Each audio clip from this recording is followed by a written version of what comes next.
Note: the views expressed in this podcast do not necessarily reflect those of Three Gimbals. Hey everyone, welcome back to Navigating in Balance, a podcast by Three Gimbals. I'm your host, Benjamin Butler, and I'm really excited about today's episode. With me is a very busy man. He has been on the road, some exciting stuff going on. I'm going to let him introduce himself, but without further ado, Bo Jardine, CEO of Eureka Naval Craft, welcome to the show. Hi, Ben. Great to be on here with you today. Awesome. Bo, before we get started today, I'm just going to tell the audience a little bit about what we're going to be talking about. So we're going to be talking about the evolution of naval warfare, and I'm calling the episode Sea Change. But Bo, before we get into the nitty gritty of things, could you give, everyone who's listening a minute or two background on yourself, who you are, what you're doing? Sure. Yeah, so again, Bo Jardine, I'm the CEO of Eureka Naval Craft. Basically, currently working on bringing a series of what we could call optionally manned vessels to market, which are based off proven solutions from the oil and gas industry. And when I say proven, I mean we have real running vessels in the water. These are not AI images like a few other people have put out recently. And I got to say, flattery is inspiration is good for us too. I mean, we just announced a nice 40-ton payload vessel, and amazingly, somebody else did a 40-ton payload vessel, which we're proud of that. Good for the market, but at the same time, we like to know that ours are not vaporware. So we have real boats to back up our story, and that's what we're going to bring to market. So, and to give you an idea how that came about, back to my background, before I was in the defense side doing naval, I actually worked for Shell for quite a number of years, and then also BG Group. And that's actually how I came to the technology, example being one behind me, of the surface effect craft. And it was a neat technology that showed promise in oil and gas to replace and augment helicopters and moving people offshore. That's how this whole story started.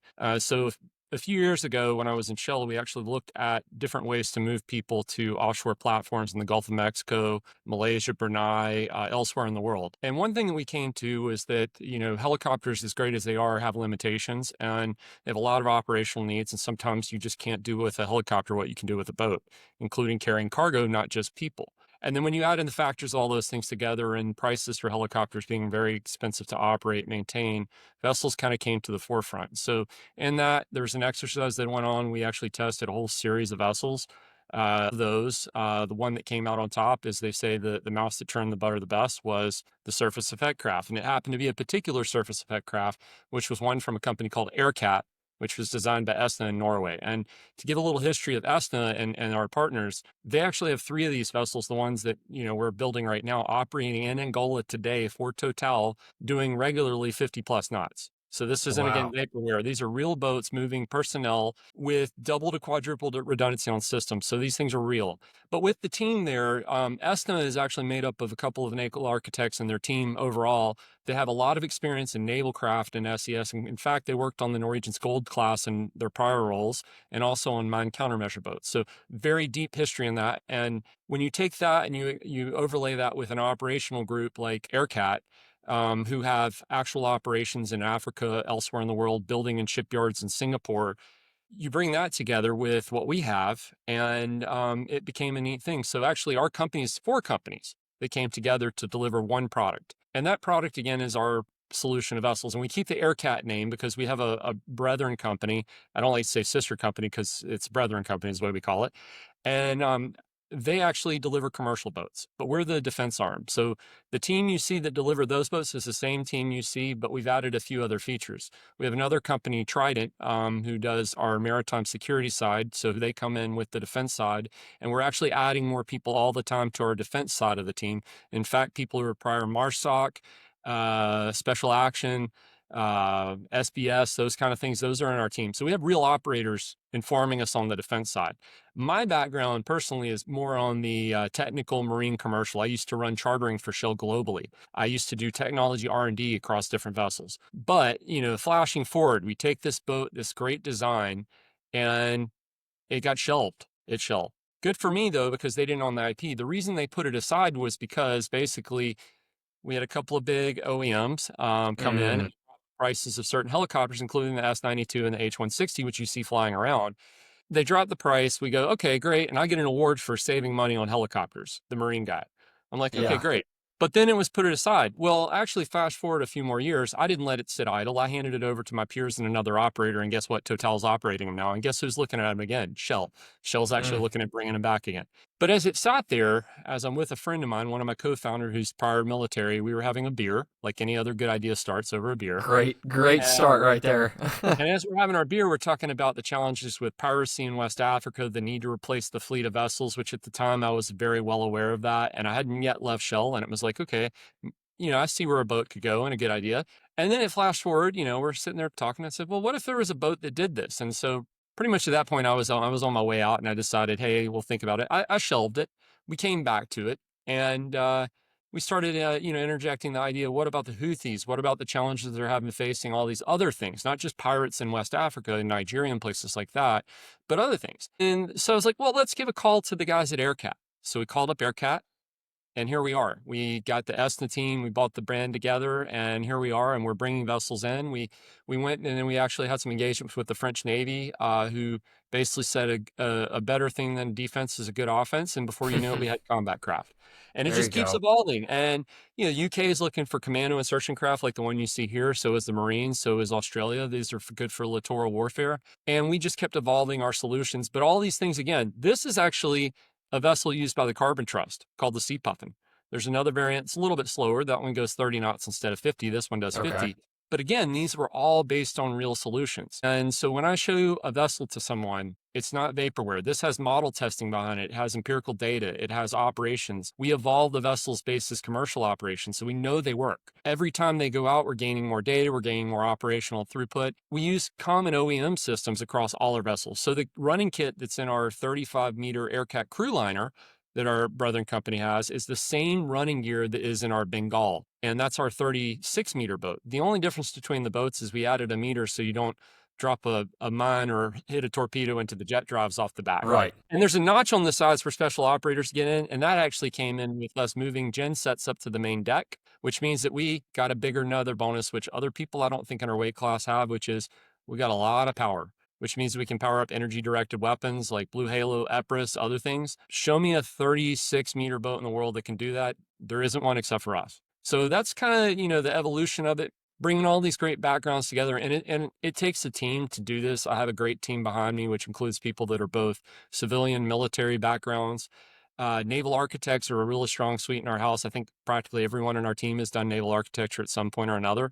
We have marine engineers, we have boat captains, we have all these different skills coming together. And what that brings is a very good, complete, real solution. And again, not vaporware. I like to say that, and I'll keep saying it because Right. in the world today, there are a lot of people bringing along ideas that I fear sometimes are not going to deliver to the warfighter what they promise because they don't have a real vessel.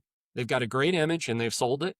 But we're not selling images. We're selling working, real assets that deliver as they promise. That's our goal. Wow. It's our mission. Well, that makes sense. I think also to your point, just about operational capability, bringing in a bunch of different people, companies, areas of expertise onto one team and being like, hey, we're going to build this thing. And we have built these. I think in many ways that kind of echoes the way that defense procurement is going in general right now, where we've seen the failures of these gigantic, expensive acquisition programs in certain, I'm not going to name names, but we've seen these failures, right?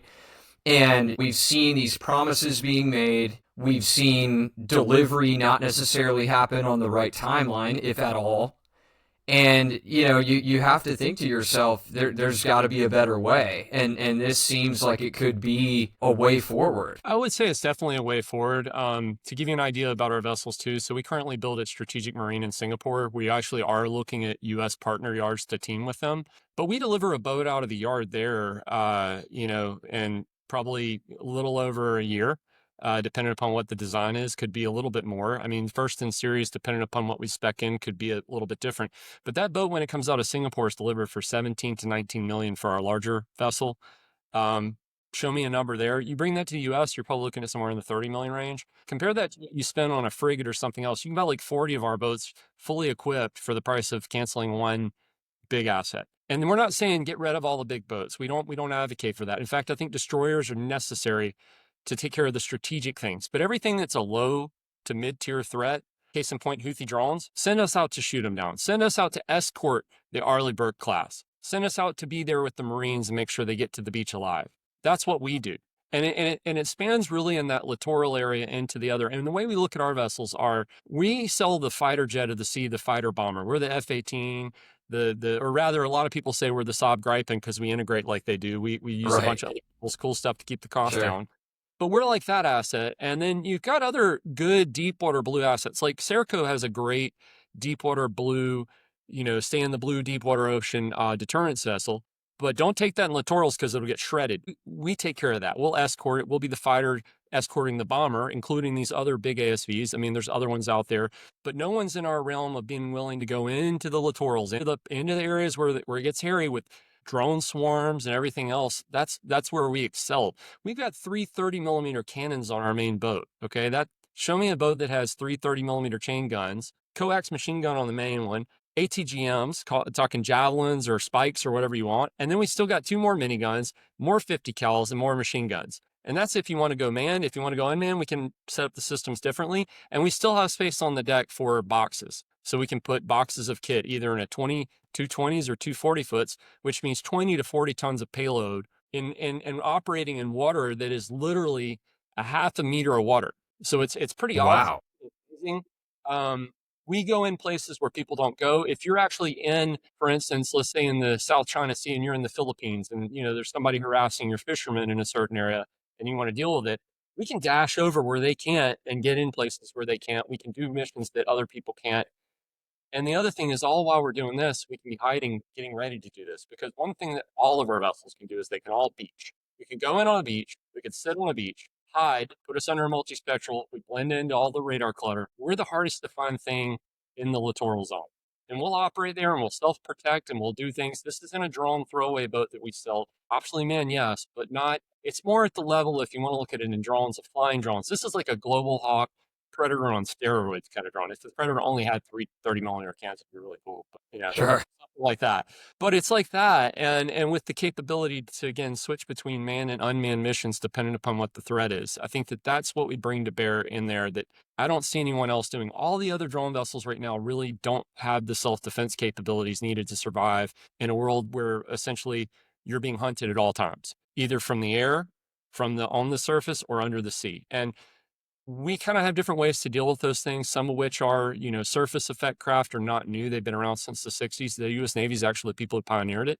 But one of the neat things about the technology is that submarines don't like it. They can't pick it up. Mines don't really set. It's kind of like the best parts of the hovercraft. And then the other thing that it has is speed to avoid the targets that can track you. I mean, when you're moving at 50 knots, good luck targeting it. Even at 25 knots, it's so hard to target. 30 knots, it just excels in all those ranges.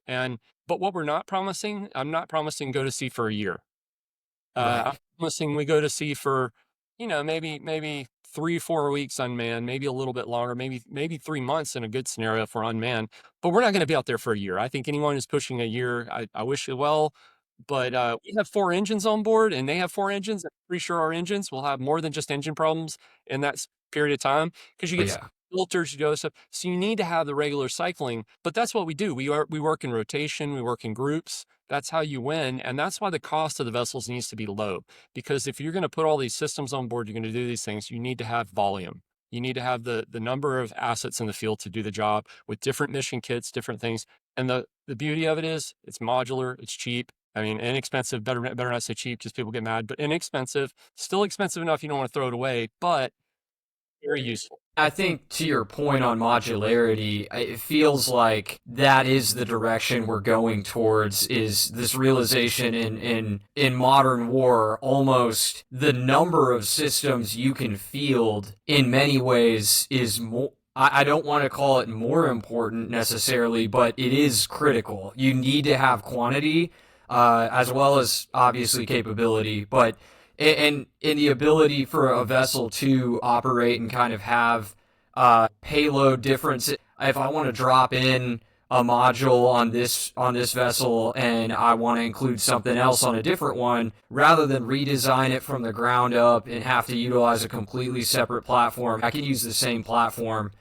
I can just throw on what I want to throw on, dependent on the mission, right? And that's exactly it. So let's just say, and I'll give a theoretical scenario. You're one day you're out and you're having to go and deal with surface to surface attacks. So you're dealing with anti-ship mission, right? The next day, you actually need to go and do Elant. You're trying to get out there. We can put a mission package on the boat, go hide under a net, and we can sit there and listen out for things. Do more electronic warfare. And then a week later, you know what it is? Oh my God, we need to seed an entire shipping lane with mines. Then we load up 2 mine packages from somebody like, and I'll mention a partner of ours, SH Defense, who makes a nice brand new remote automated mine package. We can be racing along, dropping mines at 50 knots. And by the way, nobody else they can do that, but we can seed an entire shipping lane, shut it down, and good luck finding mines when somebody drops them 50 knots, by the way, because it's very difficult if you're zigzagging and dropping them. We'll mark them on the chart, but they won't know where they went. The bag will have to literally stop. But those are things we can do. We can switch back and forth, and the next day, oh my God, air defense, we'll put the sea dome on there.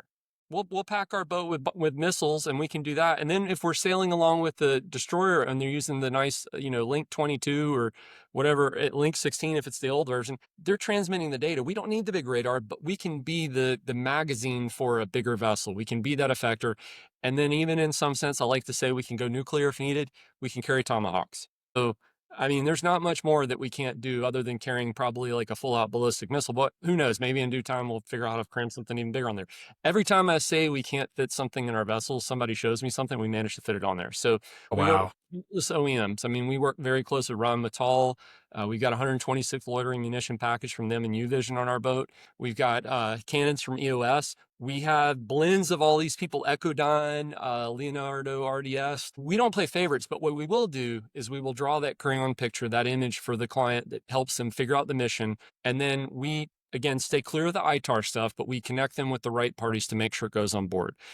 What we excel at is, again, I hate to say it, and I don't want to demean our assets, but we're the world's best ocean-going F-150 pickup truck. Okay, that's what we do, or F-250 if you want the bigger one, F-350, 450, you get the point. It's that we fill that gap where they don't have those assets today. And in another critical area, which comes near and dear to me, is the Marines. Right now, they don't have an asset that will get them into the beach alive if they have to do a contested beach invasion. This thing behind us is a landing craft that's made to carry 36 Marines or 2 MRZRs, and it's actually an armored box. So this is an APC on water. It's got a missile defense system. It's got an RWS. It has a way to protect the crew under composite armor, and it goes really fast. So if you're out there and you're cruising along at 150, 250 miles across a contested area, it's low observable like a stealth bomber too, so good luck finding it. But it'll get there and drop them off, and then if they get shot at, it'll be able to shoot back and get them in and get them off. And then when you get injured people, we'll get them off the beach. We'll get them out to one of these nice new, Regent gliders or whatever that's way out there where it's not getting shot at, and I think those are great, by the way.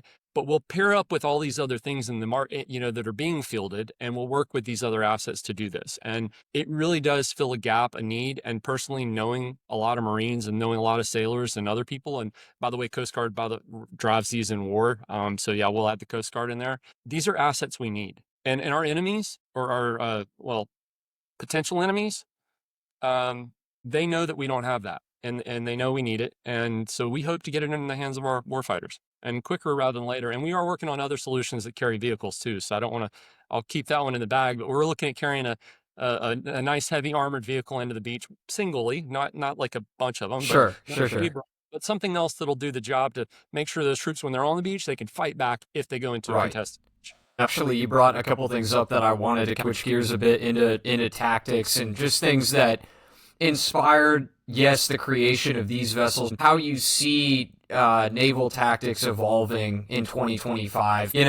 When we think of like naval power projection, for the longest time now, I feel like since really the end of World War II, post-Vietnam, the aircraft carrier has been the symbol of, hey, this is a powerful blue water navy. This is the single element of power projection from a sea-based perspective. What are some of the differences that you're seeing between the legacy Cold War doctrine that's still dominating a lot of naval thought and what we're seeing today, and what are the different demands placed on navies and what's required? Well, first, let's talk about shipbuilding, because that's probably the key thing to talk about. In the world of shipbuilding, let's be honest, there's a few countries that do most of the world ships now, China being one, another one being Korea. It's mostly Asia pretty much that builds. You've got Turkey doing some stuff, but it's really limited. So in the US and Europe and a lot of the NATO countries, we just don't build vessels anymore. But we don't build capital vessels this is a tier three asset that we offer. We build these in small shipyards. If you look at it in the sense of what can you get delivered in time to an enemy who may come in,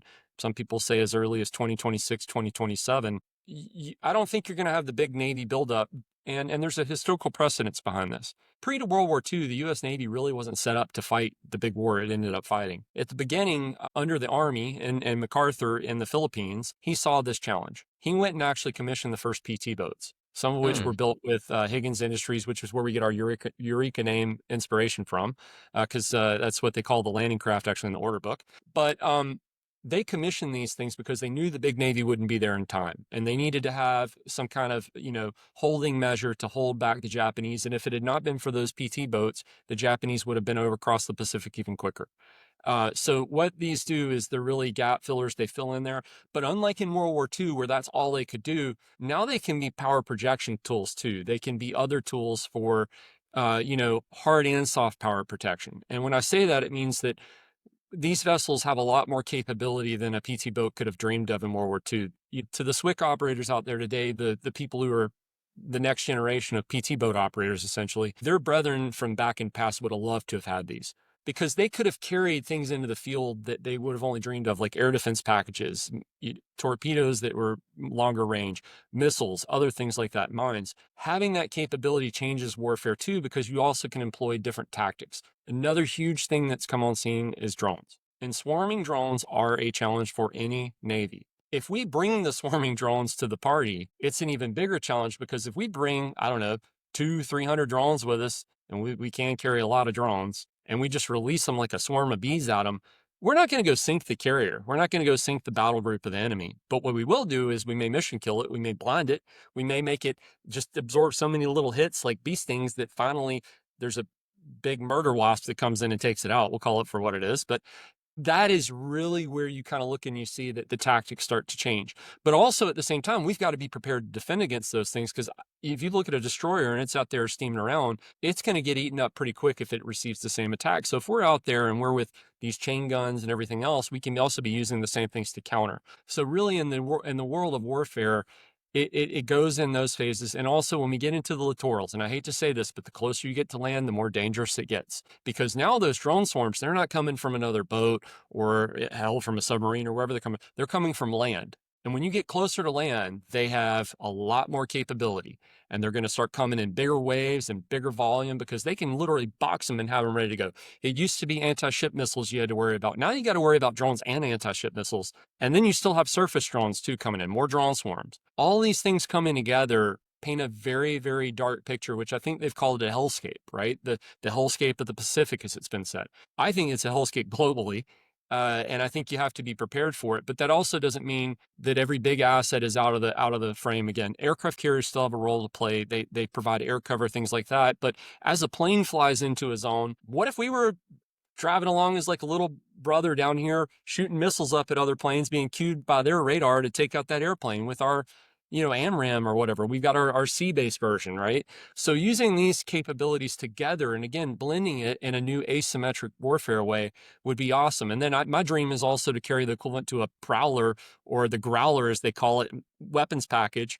Of course, shedding myself in lead so I can not, you know, anyways. Right. But using that and just bouncing off with all this power that we have on board and just jamming everything, or turning Epirus in the sky and just going along and frying airplanes as we go, right? I mean, who knows? Sky's the limit with the technology, but we think we have the right platform to do that. I think that other people will bring in other platforms, but I really challenge them to also show that as you introduce a platform, that you're thinking about defending that platform, not just projecting power, but also being able to preserve your power in what you're bringing to bear with the fight. Because right now, a lot of people, they just don't do that. They've got assets running around that are exposed. I was at Sea Space recently, and I'll commend the people who are trying to move ahead with unmanned vessels and things like that. We are as well, team with Premium Robotics, who is probably a leader in this. They've actually done a 300-foot patrol boat that is for the Australian Navy with Austal. But a lot of these other ones, they're literally something that looks like it came from Bass Pro Shop with an outboard. And to stop that, because I've done it with pirate boats, you tie a rope with little knots in it every 3 to 4 feet, toss it overboard, and it gets caught in their prop and they're dead in the water. Or throw a net in, or it's really not too hard to stop them. We're not going to be that soft target, and we don't want to be. We want to chew up everything else out there, but we also want to project those things. So I actually welcome people to put their suicide drones on the back deck, and we'll drop them off and let them go do their thing. We'll get them closer to the target, and then they can go have fun. We might refuel other drones at sea. We have potentially carry fuel bladders and give them more endurance, things like that. So just so many ways we can play differently. But in warfare, it is a drone war going forward. It is driven by drones. Eventually, AI will come in. We will have AI vessels out there, and they will be making decisions to a certain degree. When people unchain it is a different story, but it is coming. It's already in the air. It's already under the sea. Soon enough, it will be on top of the sea. I will say that driving on the water is tougher than the air or under the water in terms of things to avoid, but we will get there. That's helpful to know, just because it seems like you had mentioned something earlier about the potential for some of these vessels to be escorting destroyers or almost acting as smaller assets to take out, lower medium risk threats, leaving these larger vessels with more stopping power to do what they continue to do. And I couldn't help but think, looking at some of the stuff going on with Ukraine and Russia, how essentially Ukraine was able to neutralize the Black Sea fleet using what amounted to, in the beginning, as little more than jet skis with massive warheads attached to them. And of course, these have gotten much more sophisticated. And some of the Eureka Naval Craft vessels, like, you're not playing in necessarily the same space of like these tiny little drone boats that are just kamikazes. But at the same time, my point being, you see this asymmetric threat beginning to emerge where it's like these large crewed assets are no longer as safe as they maybe once were, or at least had the illusion of being. I think you're right about that. And I think one thing, though, that you have to realize, too, is that do you want to put all your eggs in one basket when you get to these large assets? Is it worth it to have one thing that can get taken out, or would you rather have 10 or 15 that you could lose a few and still complete the mission? Again, it's about that preservation. And maybe it's an evolution in warfare too, where we move to a blend of a few big assets and more small assets. But I think that you still, again, need the two of them together. But with that said, there are different tactics that will evolve because of these smaller assets working together. You'll find a lot more teaming efforts to take out the objective. It's kind of like if you look at you ever seen the old thing with the ants, and the ants build a bridge and they do it together and then everybody comes across? That's what's happening in drones, but it's not just about swarms like they say, like bees. No, it's actually about engineering things too and building measures to get across. So you might have these handoffs in there, and it's pretty smart about that, because if you lose one, no big deal. You lose it all, then that's a big deal. And it also, one thing that I would challenge people on is, as they go into this world of autonomy, you start looking at, like, the systems we carry on our back deck can be worth more than our boat. So I ask people this, and I ask genuinely, look at the containers as an example. Should you ever really be carrying more than 2 40-foot containers on a vessel if it's doing combat? I would challenge that and say, what's the average cost of 4 Tomahawks plus a launcher plus that times 4? That's probably a lot of money. Now, times 2, it might be acceptable to lose that, but you lose 4 of them. Why not spread it out? Why not spread out your assets? And that's already happened in land warfare, so we're not setting up anything different. We're already seeing it in land. We're going to see it happen in elsewhere. But recently I saw a video on land which just highlighted the risk that some of these things pose. Is that there was one Russian BMP trying to cross across Ukraine and somewhere, and it's getting swarmed by multiple drones. And I'm going, and you think it's any different at sea? It's going to be worse, because you're not even going to, it'd be like if they had underground drones coming up and drones coming out of the air and drones coming across the ground all at the same time. That thing was only dealing with from air. Just imagine if it's coming from all direct. It's scary. And so we are in a transition, but it doesn't mean it's over. It's the end. I think, though, that we're just going to have to look at different tactics and different assets to deal with it. And we also need to be very, very cautious about cost and the ability to build these again and again and again. And we're really talking about commoditized assets. These aren't going to be one-off ship builds that you may or may not get on time. And when it is delivered, it takes 3 years to make sure it works, which is real. That it Oh really yeah. is. This is about having systems which are proven in their own right, individually dropped onto things and then running, and just having a good platform to carry it. That's it. Absolutely. Yeah, and I think to your point, the teaming aspect of these systems, you have modules, you have weapons that you're able to drop in, drop off as needed. There's been a lot of attention paid to the hardware, the actual design of the autonomous systems, or how autonomous systems are teaming with manned systems, etc. But I haven't seen as much of a focus on the teaming element. A lot of people have gone to, hey, we need to build the hardware, which is valuable. But do you see anything in terms of an architecture that's being established for teaming, or has that been a conversation that's come up in any of your conversations that you've had with potential customers? Not asking for specifics, obviously. I'm just saying, are people really thinking about this? How hard it's going to be? I would say some people are, and let's start with the autonomy side, right? So we are working with Green Room for good reason. Green Room puts an autonomy system out there that's compatible with the frameworks that are being set out by like the DoD and others, right? So one challenge Right. is it's about communicating, right? Like, do you have the right autonomy system that does it the way that DoD wants it to do? There's actually a lot of people out there who don't. And they Hmm. promote that they have a great, and maybe they have a great autonomy system for commercial market, but you have the defense element, it's not there. And then you still have autonomy on top of autonomy, because the autonomy that makes our boat drive is not going to be the same autonomy system that, say, Leonardo or whoever puts on there to run their systems, right? Sure. It could be a different one. Right. So you end up with all these different infrastructure frameworks, which is what DoD really wants to do, is get a common way of communication way so that it flows. But again, it comes back to it. Unless you're able to work flexibly across different primes or different OEMs to integrate and get them together, you might not deliver a working solution. And I think we've seen some of that. But where we are is we really try to work together and figure out how to bring these together in a way that they flow. One other thing that's key, I have to say, in designs is simplicity. We have short cable runs on our boat. We have easy ways to plug in, do things. If you get too complex, it doesn't work. And if you start adding layer upon layer of special mil spec this and mil spec that, you're adding more challenges. Our vessels, they come out with the same commercial running gear again that's running into, for Total and Angola today. It's the same kit. It's the same stuff that's on the boat that's going to be, if X player buys it over here or there, it's going to be the same kit. It's the same engine that's running on another OSV somewhere, not even our Oh boat. yeah. But these things have thousands of hours of running. They have OEM supply chains that can bring the spare parts in, all those things. We can excel at that. And then you kind of leave the other stuff to the mil spec Oh custom yeah. testing. Right. But those systems do have to communicate. They do have to work together. But again, having the ability to blend them here and blend them there. When we look at our vessels, we actually recommend working in groups of 3 to 5 at minimum. That way you have a kind of an assured system. That was proven in World War II, even back to World War I, but World War II is when the tactics really got great. We think those tactics are completely relevant today. In fact, most of the operational areas we're looking at, they're literally dusting off the handbook from World War II and going, remember how we got into that island before? People are even realizing where some of the places where these airstrips are that we're reopening. Do you know the only way they could get fuel in there was in a little LCVP, like a Higgins boat, carrying it in 55-gallon drums? The That's Marine Corps old already school. knows this, and they're like, yeah, there's no big ships that are going to get through the channel there. Nope. They literally blew out some of these channels with dynamite in World War II. I mean, we're talking like PT boat, World War II tactics. It was not as easy as people think. And so, there are going to be gaps and there's things. But again, we try to emulate the past in order to also inform the future. Because, as they say, it's just a series of rhymes that happen in history that repeat Oh each yeah. other.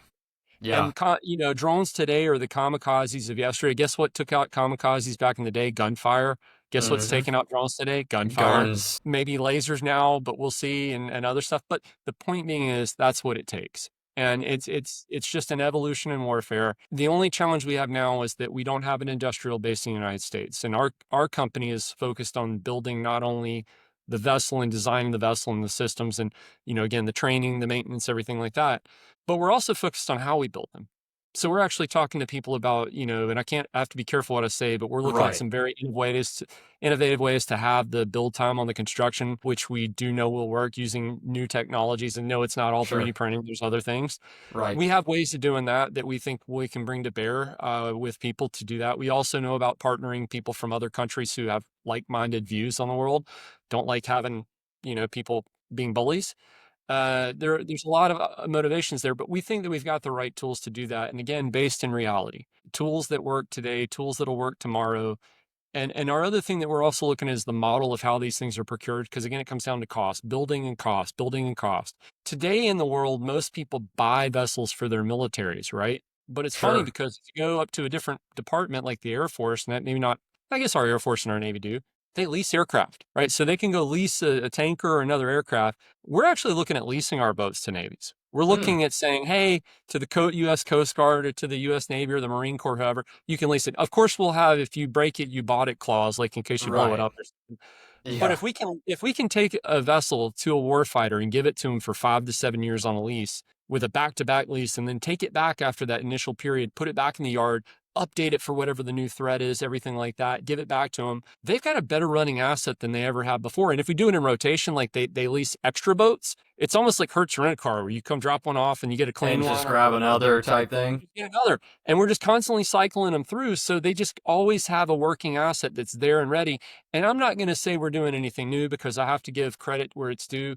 Andrew Jackson Higgins, the inspiration for our company name, he did this. He did it leading into World War II. He did it in World War II. There were letters written to his staff and to him personally, thanking people, people saying, you saved my life with this training you gave me. You saved my life with your reliable vessel. You took care of things like training, maintenance, overhauls, all those things, updates to the vessels. That's what we need to get back to.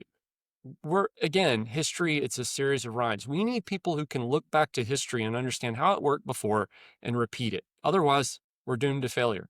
And I think that's what we have down. I'm not going to say that other people won't figure it out too, but we're pretty sure we know what we're doing when it comes to it. And we're going to take all the great experience we have from the commercial market, be it oil and gas or other areas, and put it to work in a way where it's for the military too. That's the path we need to go down. Oil and gas has done it. We'll be glad to help. I can tell you, I live in Houston. There are countless people here who would love to get in and help. So give them a I mean, chance. taking lessons from industry, taking lessons from the past, I mean, I think it sounds like there's an exciting way forward, and a way that doesn't involve a lot of waste or a lot of things that have necessarily plagued the past, and some of the issues that you've seen crop up. So I just wanted to say thanks for explaining that. And to wrap things up, when it comes to this effort that you described, getting like-minded people together, getting industry collaboration, international collaboration, what do you see as as tangible ways that these startups that are cropping up in the defense space can contribute just to the overall readiness that we see that we're going to need moving forward, as we'll likely be in a near peer conflict in the next couple of years? Well, I think first off, to any startup out there who's presenting a solution to the military, be honest about what it can and can't do today. Tell people where you are, because actually what you have may be good enough, but don't promise something that's not there, because what that does is that hurts everyone in the long run. That hurts our warfighters. But I think another thing is too is be open to teaming. We're teaming up with people. That's what we do. Green All Room's a right. good example. We're teaming with Green Room, bootstrapped company, amazing guys out of Australia. We are a team with other companies who are more developed, like Rheinmetall or SH Defense, and be open to those relationships to try to build a solution together. Don't be like, I got to have everything under my own house. Like, work and team up with people. That's where you see success. I think the other thing too that I want to encourage, I've seen some pretty interesting things written about choices that have been made, but I really like what's happening in on Congress today, with the White House, with everyone else focusing back on the merchant marine. I'm a mass maritime grad. When I came out, nobody cared about merchant marine. I mean, I'm dead serious. Now we've got brand new ships. We've got an administration who really is all about the merchant mariner. They're also about defense. They're about the Navy. They're about building our shipbuilding back. Let's stick behind that. Let's hope that America gets behind it, because it's good for all of us to have that trade ability and the ability to do that. But let's also embrace new ideas too, because I hate to say it, we're not really the best at building ships. I'll be the first to say it. We might be in another 20 years, but we do build certain things really great. We build great tugs. We build great barges. We build great OSVs for oil and gas. How do we turn those things into real solutions? That's the challenge. And so I think people need to start realizing that that's what you build. You don't build something brand new. You take something that works and you make it work better. And I think that's where we need to be. Also, I'll say this, I'm really encouraged to see what's happened with the choice for the head of MARAD. I'm going to probably get slapped by some of the merchant mariners and other people who are from the commercial side, but we're in a war posture now, a pre-war posture. And we need to be thinking about shipbuilding, about the commercial market and what we build in container ships and tankers and stuff. We need to be thinking about how those choices impact our naval shipbuilding. But we also still need to keep that in the back of our mind. Like, how do you dual use these? I'll give you an example. Our vessels are genuine dual use. If you look at our Aircat Bengal in its current form, it's the crew liner. If you want to go get a new fast crew vessel for the Gulf of Mexico to move people to an oil and gas platform or cargo, why don't you buy one of those, or the government subsidize them, right? And say, Sure. we'll buy 5 of ours and we'll buy you 5. And then if war comes, like the airline industry, give them to us in time of war, and good. And we'll help pay for half your boat. People would bite your arm off for that, and it would be good for the market. It would help us build more tonnage. And I think there's other ways to subsidize other than just giving money away. It's actually building commercial assets that have a dual use. China's been doing that. There's They're not a great vessel at in doing China that. that doesn't get built for it. I mean, the fact that they go build a heavy lift vessel and say it's for wind farms or oil and gas, Right. and that vessel's made to carry their main battle tank across the entire deck. Why are we doing that? We should be out at NASCO doing the same thing. We should be in our shipyards building everything dual use, and it should be like everything has to be able to carry a weapon, even if we don't carry it, right? It just has to have the pedestal or the mount or the kit. That's where our country needs to get back to. And we used to do it really well, and I think we can again. But it'll give us time. I think that things will only get better with time. Let's just hope we're doing it fast enough. No, couldn't agree more, Bo. Thank you for coming on the podcast. This has been a great episode. I feel like I've learned a lot just about, things we can do to improve strategy. Thanks for sharing a little bit about, what's going on over at Eureka and in the vessels that you guys have been putting together alongside help from partners. But y'all, everyone who's listening, I appreciate it. Make sure to follow and subscribe to us on YouTube, Three Gimbals. This has been another great episode of Navigating in Balance, a podcast by Three Gimbals and Bo Jardine, CEO of Eureka Naval Craft. Thank you again for your time. Really enjoyed talking with you today. Thanks, Ben. I enjoyed it. Yeah, thanks. We'll talk soon.